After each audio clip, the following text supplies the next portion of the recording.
महाराष्ट्र में चुनाव के नतीजे आने के बाद ईवीएम को लेकर बड़ा हड़कंप मच गया है। 11 सीटों की ईवीएम जांच की बात आई तो सियासी सरगर्मी बढ़ गई।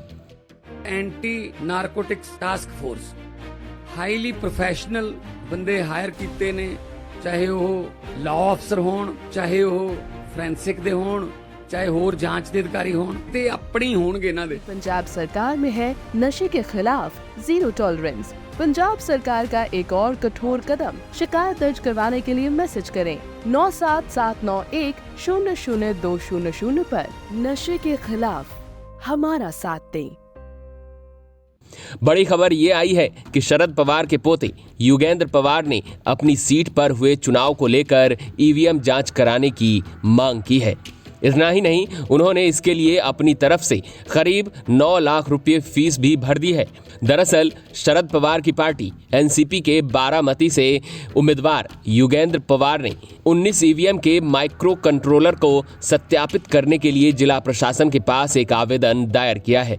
इस जांच में आने वाला खर्च उठाने के लिए उन्होंने खुद 8,96,000 भुगतान भी किया है। युगेंद्र पवार ने बारामती सीट से अपने चाचा अजित पवार के खिलाफ चुनाव लड़ा था। इस चुनावी लड़ाई में युगेंद्र अजित पवार से 1 लाख से ज्यादा वोटों से हार गए थे।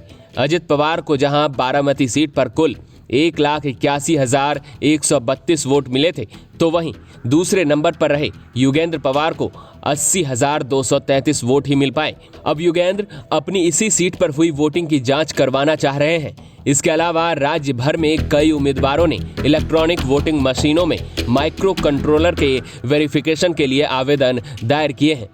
पुणे के 21 निर्वाचन क्षेत्रों में से 11 उम्मीदवारों ने आधिकारिक तौर पर माइक्रो कंट्रोलर की दोबारा जांच के लिए चुनाव आयोग से अनुरोध किया है। ईवीएम सत्यापन के लिए आवेदन 23 नवंबर को घोषित चुनाव परिणाम के 7 दिनों के भीतर जमा करना था। जिले भर में उम्मीदवारों ने 137 ईवीएम सेटों में माइक्रो कंट्रोलर के सत्यापन की मांग की गई है और सामूहिक रूप से इस पर आने वाले खर्च के लिए चुनाव आयोग को 66.64 लाख रुपए का भुगतान किया है।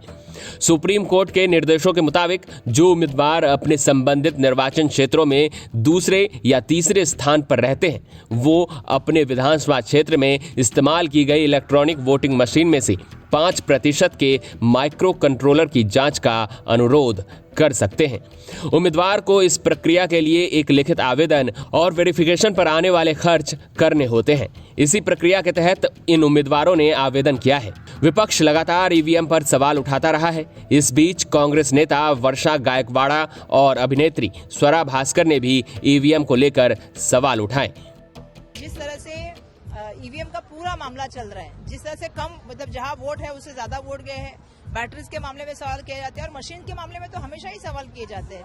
अगर इतना ही आपको लगता है तो आप एक कर दीजिए, क्योंकि मैंने लोकसभा के इलेक्शन में भी कहा था कि मैंने 9 जगह पे ऑब्जेक्शन उठाए थे कि मेरी यहाँ पे बैटरी जो थी वो 99% है, जबकि आपके पास एक बार यूज होने के बाद आपकी बैटरी कम होनी चाहिए, आपकी बैटरी उतने लेवल पे नहीं रहनी चाहिए। पर ये बहुत सारे सवाल पैदा करते हैं और मुझे कहीं ना कहीं ऐसा लगता है कि इसकी अगर कोई किसी चीज में अगर डाउट आता है तो उसकी इंक्वायरी करने में क्या हर्ज है। इंक्वायरी करनी होनी चाहिए और बैलेट पेपर पे इलेक्शन लेना चाहिए। पूरे महाराष्ट्र में लोग सवाल उठा रहे हैं कि ऐसा कैसे हो सकता है कि बैटरीज 99% चार्ज रहती हैं, दिन दिन भर भी यूज होके, और कैसे जो 5:30 बजे जितने वोट्स पोल हुए हैं सडनली रात में 11:30 बजे के नंबर्स बढ़ कैसे सकते हैं।